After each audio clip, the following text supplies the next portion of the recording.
Yo, what's going on YouTube? It's your boy GZTV back with another video, and in this video we are going to be talking about the 8th episode of the HBO original series, The Sopranos, The Legend of Tennessee Moltisanti.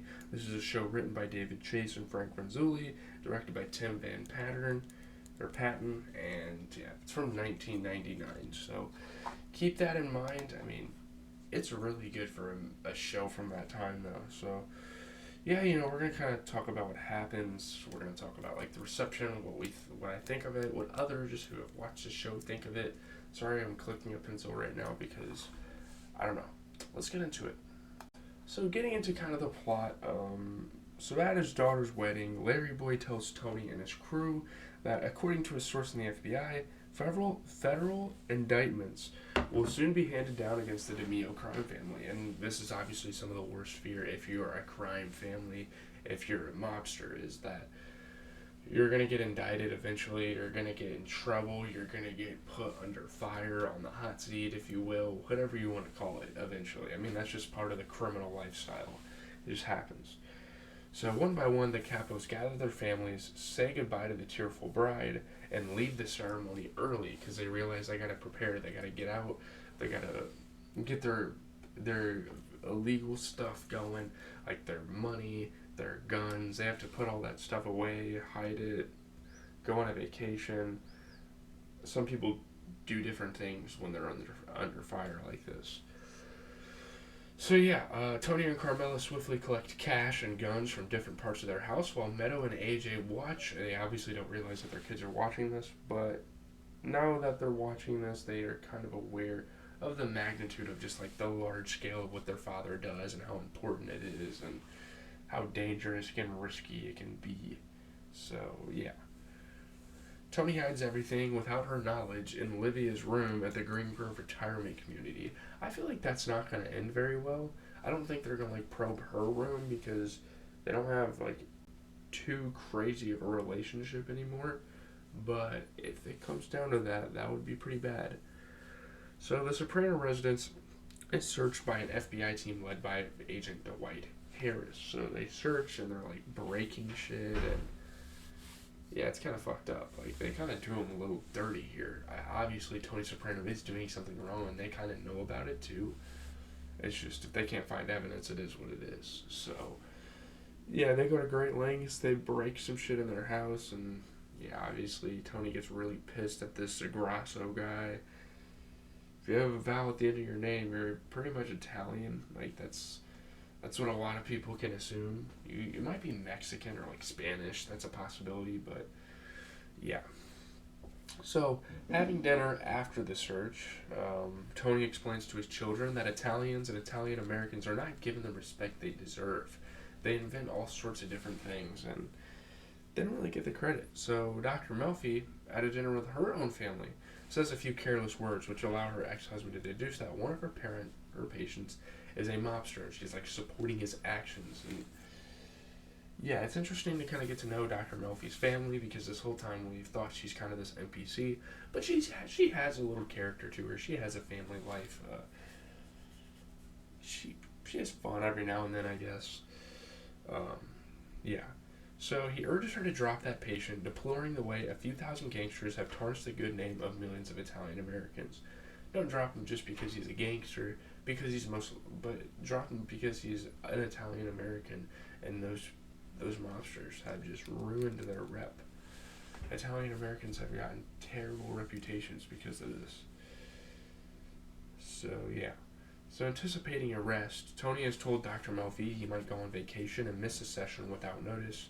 She understands what he means. Like, she kind of implies it. She doesn't really need any more details. She's like, all right, go do your own thing. Whatever you want. He misses one, and the next time they meet, she tells him that, as previously agreed, she will still charge him. Tony angrily scatters dollar bills on the floor and leaves, kind of giving the sentiment, oh, you only care about money, you don't care about me, you don't care about my well-being, you just want the money at the end of the day. And that's probably true to some extent. That is her profession, and that's how she makes a living, supports her families, all that. So, in nightmares, Christopher is haunted by Emile Kolar. This kid is going through it. He's going through all this shit to not get a good street cred with this gang. And it's kind of like infuriating him. It's kind of making him sad, kind of making him depressed all at the same time. He's battling with emotions. He is going through some shit, and obviously he's probably going to get used to some things once he kind of gets in this lifestyle. But yeah, he enlists Georgie to help dig up and relocate Emil's body, which I don't know why, but at the same time, Christopher's struggling to write a mafia screenplay. It's kind of a bit of a biography at the same time as just like based on his experiences writing a fictional piece, because he wants to express himself, he wants to just show the world what it's like and all that stuff. He states that the characters have no arc and feels there is no arc in his own life. And life isn't like a movie, though. He's kind of like immature and not realizing that. In a bakery, he shoots a clerk in the foot for making him wait too long. This is just like makeshift info for him. I feel like that's the only reason he does crimes. That's not really the mobster way, though. They do it to make money. They do it to gain power, to gain respect. It's not just to like, oh, I'm bored, let me go do this. You don't just do that. So Tony is initially furious, but calms down and shows some sympathy for his feelings. At first, Tony is like, no, I don't give a fuck about your feelings. You're in our mob. You do as I say. You don't get out of line.